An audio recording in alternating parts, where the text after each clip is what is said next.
তাকবীরে জিনিসের একটা পূর্ণতা থাকে। তো ঈদের নামাজ শুকরিয়াটা ঠিক নয়িল হজ থেকে শুরু করেছে।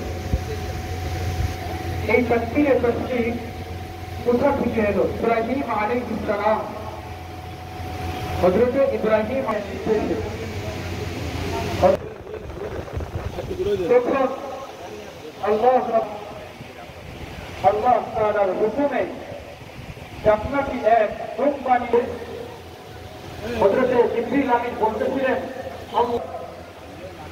আর এই আওয়াজ যখন হযরত ইব্রাহিম লা ইলাহা ইল্লাল্লাহ ওয়াল্লাহ হযরত ইব্রাহিম আলাইহিস সালাম শেষ হওয়ার পর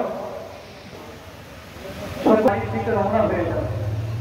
আমরা এই কাজ করবো না, পূর্ণতা থাকে।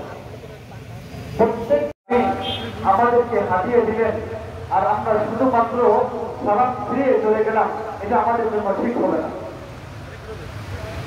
তোমরা ঈদের নামাজ আদায়ের পর সালাম ফিরানোর পর ইমাম সাহেব খুতবা প্রদান করবেন। খুতবার পর দোয়া হবে।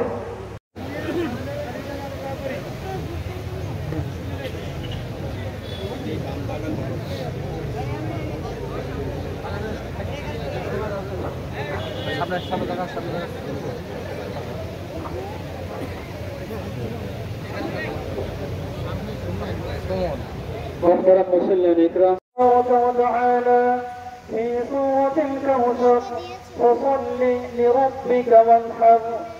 وقال تعالى في سورة الأنعام قل إن صلاتي ونسكي لله رب العالمين لا شريك له أول المسلمين وللأضحية فضائل.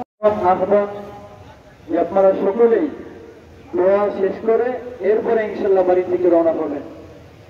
আর আমরা যারা কুরবানি করব তারা অবশ্যই জবাহের আগেই এখনই আমরা নিয়ত ঠিক করে নেই যে একমাত্র আল্লাহ রাব্বুল আলামিনের নিজামতের জন্য, সন্তুষ্টির জন্য কুরবানি করব। অন্য কোনো উদ্দেশ্যে আমরা কুরবানি করব না। গোশত তো আল্লাহ রাব্বুল আলামিন খাওয়ার অনুমতি দিয়েছেনই, গোশত তো খেতে পারবোই। তো নিয়ত খালিস করে নিই, নিয়ত আমরা খালিস করে ইনশাআল্লাহ কুরবানি করার চেষ্টা করব। হাদিসের মধ্যে আসছে ওয়ান্নাহু লা ইয়াতি ইয়াউমাল কিয়ামা বিকুরুনিহা ওয়া আশআরিহা ওয়া আযরাফিহা, যে আল্লাহ রাব্বুল আলামিন কুরবানির লোকের মাধ্যমে সাহায্য নেবে। জবাহ করার সময়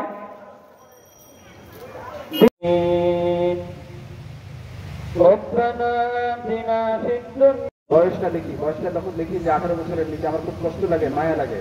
আপনি একটু সতর্ক থাকবেন এই বিষয়টা নিয়ে। আজকের দিনে আমরা আরো দুটি বিষয় বলতে চাই। বিশেষ করে আমাদের যে কিছু ইদানিং কালে কিছু দেখা যায়, ছোট ছোট ফেসবুক স্ট্যাটাস নিয়ে আমাদের মাঝে দ্বন্দ্ব হয়।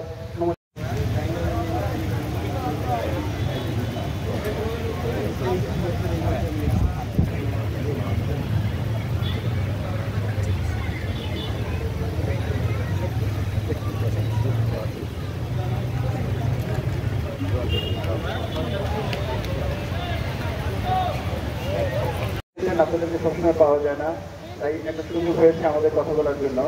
শুরুতে যদি বলতে চাই, কথা হলো চামড়া। আমরা এখান থেকে গিয়ে পশু কোরবানি করবো।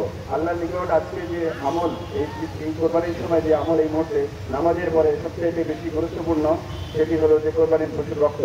সুতরাং আমরা গিয়ে শুরুতেই কোরবানিটা করবো।